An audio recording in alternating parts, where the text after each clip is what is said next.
네, 시청자 여러분 안녕하세요. 주식상담 전화, 주상전화 오늘도 힘차게 출발해 보도록 하겠습니다.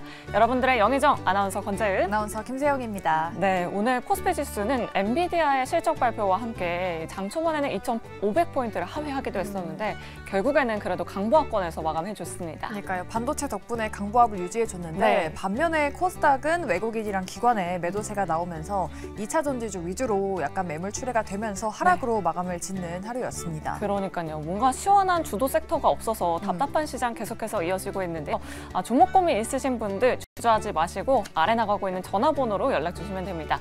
전화번호 02-2000-4919번, 02-2000-4919번이고요. 네, 그리고 문자번호 샵 2034, 유튜브 상담 창구도 활짝 열어놓고 있겠습니다. 이쪽으로 여러분들의 많은 상담 연락 부탁드리도록 할게요. 네, 여러분들의 많은 참여 부탁드리도록 하겠고요. 자, 여러분들의 종목 고민 해결사가 되어주실 네 분 바로 소개해드리도록 하겠습니다. 네, 오늘 좌의정에는 정태근 이사 그리고 정재훈 대표 모셔봤고요. 네, 우의정에는 예병군 대표 그리고 이성웅 이사님 모셔봤습니다. 네 분 어서 오세요. 안녕하세요.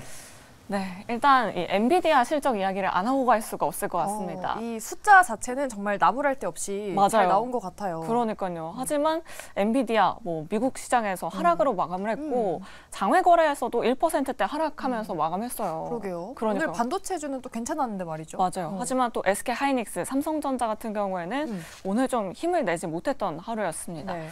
과연 우리는 이 엔비디아의 실적을 어떻게 평가를 해야 할지 그리고 우리 국내 증시 반도체주에는 어떤 영향이 있을지 예병군 대표님 통해서 들어보도록 할게요. 예, 좋은 실적에도 불구하고 네. 주가는 빠졌다. 이거는 이제 보통은 이 실적 전망치가 어떤 한계치에 도달했다.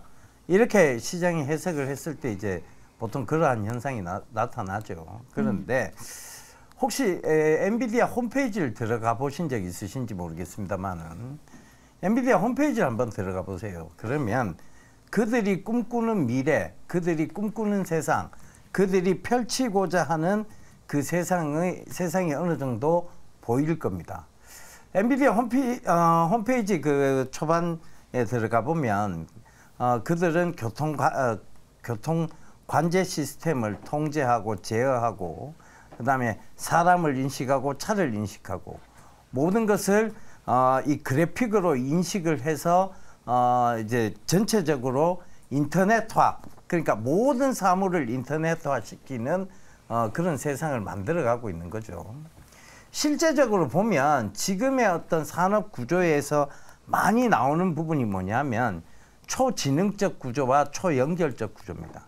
그 초지능적 구조는 결국은 반도체의 성장을 의미하는 거고 초연결적 구조는 결국은 통신의 성장을 의미하는 것이죠.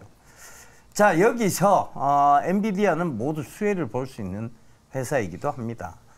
자, 엔비디아가 꿈꾸고 있고 그 다음에 지금의 우리나라의 많은 산업군들이 지금 AI라든가 로봇이라든가 이런 모든 것들은 초지능적 구조와 초연결적 구조를 다 갖춰야 가능한 영역입니다.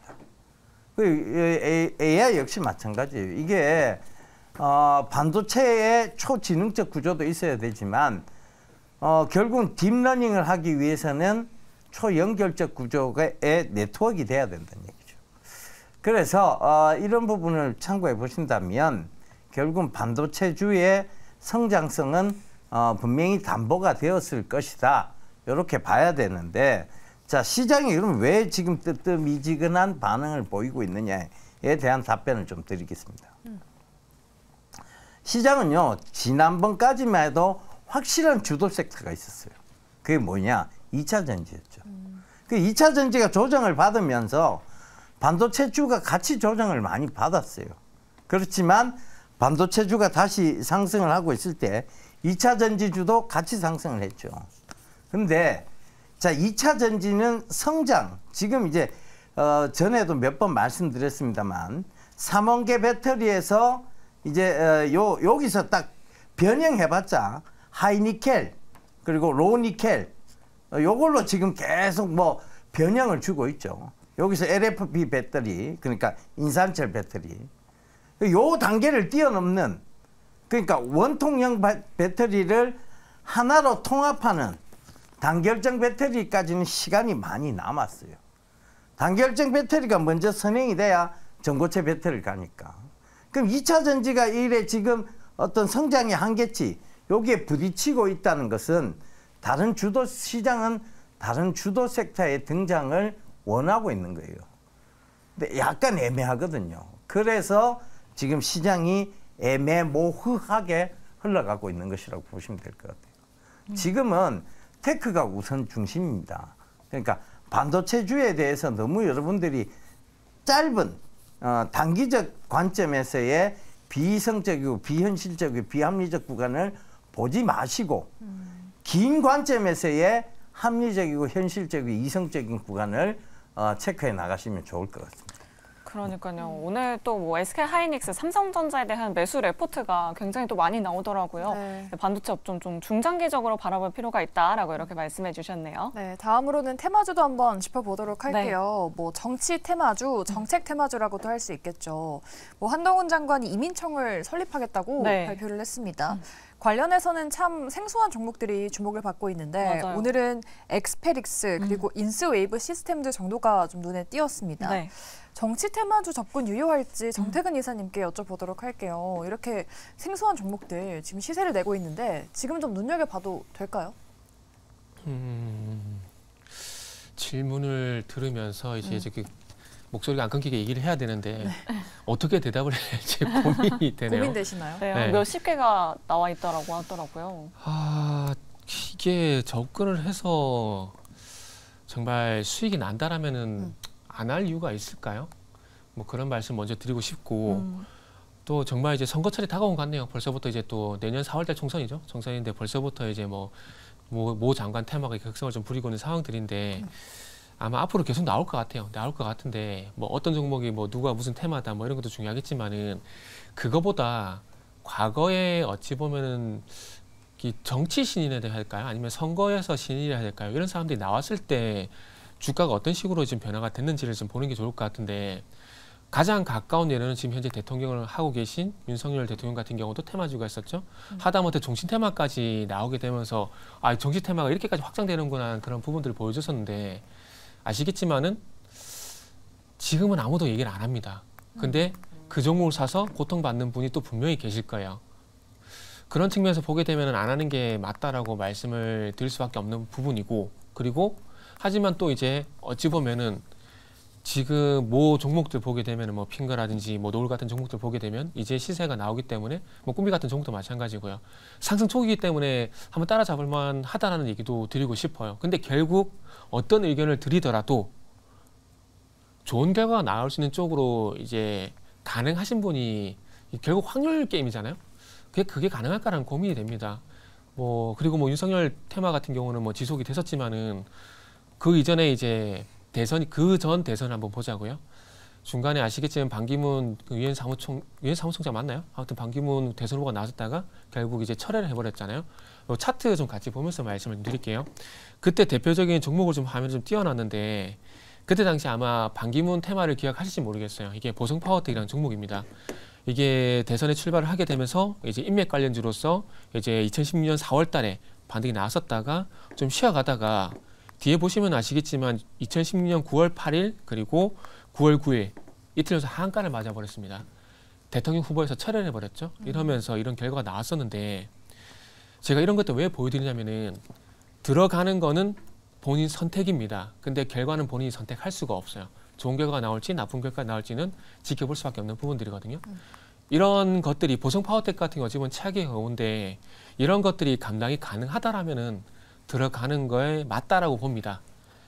그렇게 좀 말씀을 드리는 게 맞을 것 같네요. 근데 솔직히 저는 대선 테마 들어가서 뭐 수익 끝까지 가져가서 수익을 많이 낼 자신이 솔직히 저는 없습니다. 없는데 이게 가능하신 분들은 뭐 들어가시는 부분이 이제 결과는 본인의 몫이기 때문에 네. 이 보성파워텍이라는 사례들 그리고 이제 윤석열 대통령 테마 사례들 한번 보시면서 빠른 결정을 하셔가지고 들어가실 거면 지금 빨리 들어가는 게 맞다라고만 말씀드리도록 할게요. 네. 상승 초기라서 추격 매수 할 만은 한데 얼마나 이 상승이 유지될 수 있을지 또 수익을 낼 수 있을까에 대한 부분이 참 테마주 할 때는 딜레마가 되는 부분인 것 같습니다. 그러니까요. 지금 시간의 거래에서도 뭐 CU 박스를 비롯한 또 테마주들이 들썩거리고 있다고 하니까요.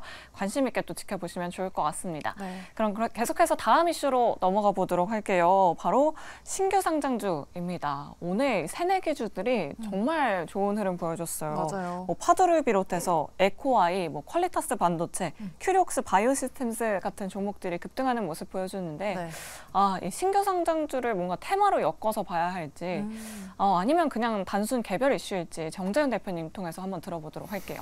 예, 강한 종목군들은 좀 상당히 강합니다. 신규 상장 주식 중에. 그리고 또 약한 주식군들은 좀 약한 그런 모습들을 좀 보이는데 대체적으로 이게 공통점을 좀 찾아보게 되면 반도체 쪽이라든가 아니면 성장 산업인 뭐 로봇 쪽이라든가 이런 쪽에 있어서의 기업들은 나름대로 좀 괜찮아요. 거기다가 또 추가적으로 좀 나오는 거는 이 정치 테마주로 좀 엮여서 움직이는 그런 기업들이 있는데요.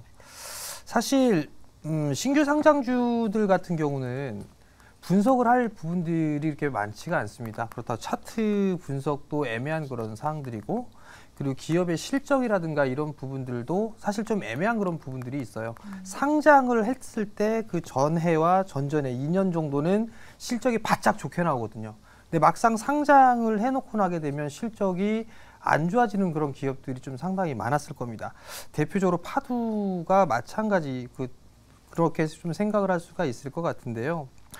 우선 테마주로 좀 볼 수가 있을 것 같아요. 신규 상장 주식군들은. 근데 여기서 좀 체크를 해야 될 부분들은 보호의 수가 풀리는 기간이 있죠. 1개월 차, 3개월 차, 6개월 차. 요 부분들에 있어서의 유통 물량, 그러니까 풀리는 물량이 얼마 정도 되는지를 먼저 좀 체크를 해봐야 되지 않을까라고 좀 생각을 하고 있고요. 거기다 이제 추가적으로 좀 볼 수가 있다라면 최근 이제 유행하고 있는 그런 종목군들이 좀 더 좋지 않을까라고 좀 생각을 하고 있는데 전에 이 프로그램 좀 통해서 말씀을 드렸던 부분들이 두산 로보틱스 좀 말씀을 드린 적이 있을 거예요. 레인보우 로보틱스랑 두산 로보틱스 같은 경우는 일단 성장 섹터인데 MSCI 지수에 편입이 되기 위해서는 아마 주가를 더 올릴 가능성이 높다라는 말씀을 좀 드렸었는데 일단 알고 있는 기준은 4조 5천억 이상 좀 돼야 되거든요. 근데 그 정도까지 두산 로보틱스 같은 경우는 올라와 있는 그런 사항들이에요. 아직까지 이제 4조 1천억대죠. 그럼 추가적으로 좀 올라갈 수도 있는 그런 사항들이거든요. 그런 측면으로 보게 된다라면 성장 섹터에 보게 되면 비메모리 쪽, 파운드리 쪽에 있어서의 상장을 했던 기업들이 있어요. 오늘도 상한가를 기록한 뭐 에코아이라든가 뭐 퀄리타스 반도체라든가 이런 종목군들은 좀 봐도 좋지 않을까라고 좀 보여지는데 에코아이 같은 경우는 이제 상장한 지 2거래밖에 안 됐기 때문에 좀 애매한 그런 부분들이 있을 것 같고요. 퀄리타스 반도체 같은 경우도 단기적으로는 좀 추가적으로 상승 시도는 좀 나올 수가 있을 것 같아요. 19,000원대 중후반? 그 정도 때에 좀 매수를 해보게 된다라면 나름대로 수익은 좀 낼 수 있지 않을까 그렇게 좀 말씀을 좀 드리고 싶고요. 그 이외에 좀 볼 수 있는 부분들은 BI 매트릭스라는 인공지능 기업이 있어요. 이 기업도 최근 들어서 좀 3거래일 정도 눌리는 그런 모습들을 좀 보였었는데 이 기업이 또 인공지능 쪽과 관련돼 있는 기업이에요. 그리고 실적도 좀 나오고 있는 그런 사항들이고 그럼 최근에 로봇주들이 오늘 강했었고 인공지능 관련 종목군들이 좀 약한 그런 모습들을 좀 보였었거든요. 그러면 순환매 관점으로 좀 보게 되면 BI 매트릭스 같은 경우도 일단 충분히 인공지능 좀 관련해서 순환매가 좀 나올 수도 있을 것 같고 또 이 기업도 인맥주로 또 엮여있는 정치 쪽에 있어서 인맥주로 좀 엮여있는 그런 사항들이거든요. 그렇기 때문에 뭔가 이슈적인 그런 흐름들이 생길 수 있지 않을까 그렇게 좀 말씀을 드리시고 다만 체크를 해야 될 부분들은 BI 매트릭스 기준으로 해서 11월 9일 날 상장을 했기 때문에 12월 9일이 되게 되면 1개월 차의 보호 예수 물량이 좀 출회가 되겠죠. 그 부분들 일정을 좀 놓고 보셔야 돼요. 즉 만약에 내일 단기적으로 좀 접근을 하게 된다라고 하게 되면 12월 9일 정도면 한 1개월 차 보호 예수 물량이 좀 출회가 될 수가 있겠죠. 그러면 물량이 좀 압박을 좀 받을 수가 있는 그런 상황이 되기 때문에 일단 트레이딩 관점으로 좀 접근을 해보는 그런 전략이 좀 유효해 보이지 않을까 그렇게 좀 말씀드리겠습니다. 네, 신규 상장주 접근하시려면 이 락업 물량 해제를 꼭 체크를 해보셔야 한다라는 말씀도 추가적으로 해주셨습니다. 네, 저희 다음으로는 해운주 짚어보도록 할게요. 오늘 해운주 조선주의 날이었습니다. 네. 올 들어 신조선가가 11개월 연속으로 또 상승을 했다고 하죠. 뭐 2008년에 초호황기에 접근했다라고 하던데 사실 올 상반기까지만 해도 네. 조선주 빅사이클이 돌아온다라고 그러니까요. 했었는데 네. 하반기에는 좀 무너지고 있거든요. 이성웅 이사님께 한번 여쭤보도록 할게요. 조선주 정말 수익성을 좀 회복을 한 건지 해운주 지금 봐도 될까요? 우선은 조선주를 먼저 짚고 가면 최근에 하나오션 기준으로 대형 LPG선 수주가 있었습니다. 이게 4척의 수주가 있었는데 보통 조선주 같은 경우에 가격 지표로는 수주 단가가 있고 그다음에 유가 천연가스가 있습니다. 수주 단가 같은 경우는 현재 수주의 레벨이 어느 정도 가격이냐 그런 점보다 평균 가격 대비해서 실제 수주가가 어느 정도 나타났는지 여부를 체크해 볼 필요가 있는데 평균가 대비 상단으로 이번에 4척의 수주가 나타났습니다. 그렇다 보니 그때 수주 이후부터 조선주 같은 경우에 주가가 반응을 하기 시작했고요.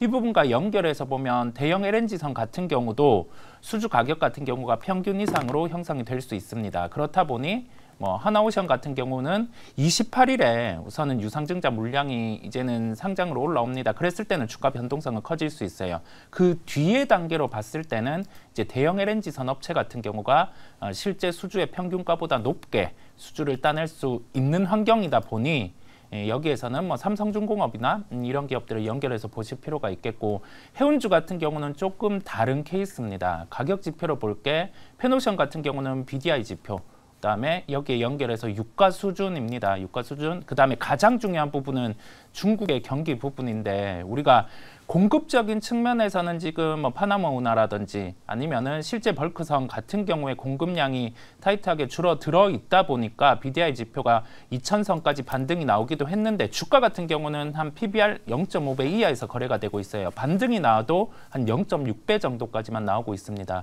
이게 왜 이러냐고 하면은 공급적인 측면에서 회복 같은 경우는 나타나면서 BDI 지표가 반등이 나오는데 유가가 90불에서 100불 레벨로 갔을 때 어떤 요인이 BDI 벌크선에 대해서 다뤄졌냐라고 하면 이제는 운임과 관련된 단가를 올릴 수 있지 않을까라는 점이었는데 유가가 다시금 또 하락을 했죠. 이게 유가가 하락을 하면 비용 측면에는 유리한데 그럼에도 불구하고 공급 측면에서의 줄어듦만 확인이 되다 보니까 주가는 반등의 탄력도가 약합니다. 실제 수요적인 측면을 확인해야 할 것으로 보여요. 그 부분은 중국 경기 부분의 반등인데 이 경기 부분의 반등은 철광석 선물단 이쪽 같은 경우에서 먼저 확인이 될 것으로 보입니다. 그렇다 보니 그 선물 가격의 확인, 그다음에 실제 수요의 확인, 중국의 그 제조업 지표 같은 경우에 반등을 확인하고도 해운주 같은 경우는 매수를 해도 늦지 않다라고 보여요. 즉 공급적인 측면에서 줄어듦을 확인하고 반등은 제한적이에요. PBR 0.7배 기준으로 반등이 제한적인데 수요 부분을 확인하면 한 1.2배 이런 공간까지 반등이 가능하기 때문에 실제 수요를 확인하고 접근하시는 게 낫다라는 결론입니다. 여러 가지 지표들을 좀 보면서 수익성이 확실히 턴어라운드 된 건지 네. 주가도 동행하는 건지 확실히 좀 체크를 하고 접근할 필요가 있어 보이네요. 네, 그럼 마지막으로 시간외 거래 이슈도 한번 확인해 보도록 하겠습니다. 시간외 거래에서 철도 관련주들이 지금 들썩거리고 있다고 합니다. 현대로템 원팀 꾸려가지고 이제 우크라이나 재건 참여한다고 하죠. 그러니까요. 우크라이나 이제 철도 재건을 우리나라가 맡는다라는 소식에 철도 네. 관련주들이 들썩거리고 있는데 과연 내일 시장 접근이 유효할지 예병근 대표님 통해서 들어보도록 할게요. 예, 일단 연역적 방법을 좀 설명드릴게요. 먼저 결론은 부정입니다. 일단 철도 관련해서 물론 이제 많은 얘기들이 있었어요. 그 우크라이나 철도 지금 이 사업이 철도 재건 관련해서 얘기가 지금 처음 나온 얘기가 아니죠. 맞아요. 사실 계속 반복되어져 왔던 거고. 그러니까 이제 어떻게 보면 재료가 지금 재탕, 삼탕이 된 상황이에요. 그리고 우리 아까 전에 정태근 이사님이 잘 설명을 해주셨는데 정치는요 새로운 걸 되게 반겨요. 그러니까 대통령 후보, 대선 주자 이 사람도 새로운 사람을 반겨요. 그리고 이 정치의 테마 재료도 새로운 걸 반겨요. 파급력이 크고 새로울수록 더 많이 가요. 그 뭐 코로나 때 여러분 경험해 보셨을 거고, 그죠? 반기문 유엔 청장 그 얘기도 나왔으면 그것도 경험해 보셨을 거고, 윤석열 대통령도 경험해 보셨을 거고, 모든 게 새로울 때가 가장 영향이 큽니다. 그런데 지금 이 철도 관련주는 벌써 몇 번의 재탕, 삼탕을 거쳤죠. 거기다가 또 하나의 그 단점이 있어요. 이게 이제 제가 지금 현 정부를 비판하는 것은 아닙니다. 하지만 보통 이제 현 정부가 지금 여러 군데에서 순방을 많이 갔죠. 근데 항상 들고 온 건 뭐였느냐? MOU였어요. 강제 조항도 없고 MOU를 많이 들고 왔다. 항상 처음에 뭔가 종이를 들고 왔을 때는 반겨요. 시장도 반기고 다 반겼습니다. 근데 그 이유가 어떻게 되느냐? 항상 용두사미처럼 빠지기 시작했죠. 뭔가 확실한 게 없었던 거예요. 그걸 잘 생각해 보셔야 될 것 같아요. 지금 이것도 원팀 코리아로 꾸려졌다. 될 거다. 본격화할 거다. 그럼 확실한 뭔가 뭐 서류가 뭐 있어라고 얘기를 하면 지금 들이밀 게 없는 거예요. 들이밀 게 있으면 이걸로 본격화 이렇게 안 나가죠. 계약 뭐 이러든가 뭐가 나올 거 아니에요, 그죠? 근데 그게 없다는 얘기야. 그게 없다는 얘기는 결국 확실한 뭔가는 지금 손에 쥐지 않았다는 얘기입니다.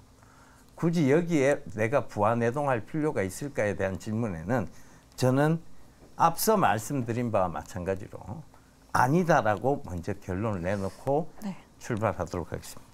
아쉽게도 뭐 신선한 재료까지는 아니기 때문에 네. 뭔가 주가 추이를 좀 잘 지켜봐야겠네요. 그러니까요. 뭔가 확실한 계약, 뭐 수주가 있어야지만 올라갈 수 있다라고 네. 이렇게 코멘트 해주셨으니까요. 관심 있으신 분들 참고해 보시면 좋을 것 같습니다.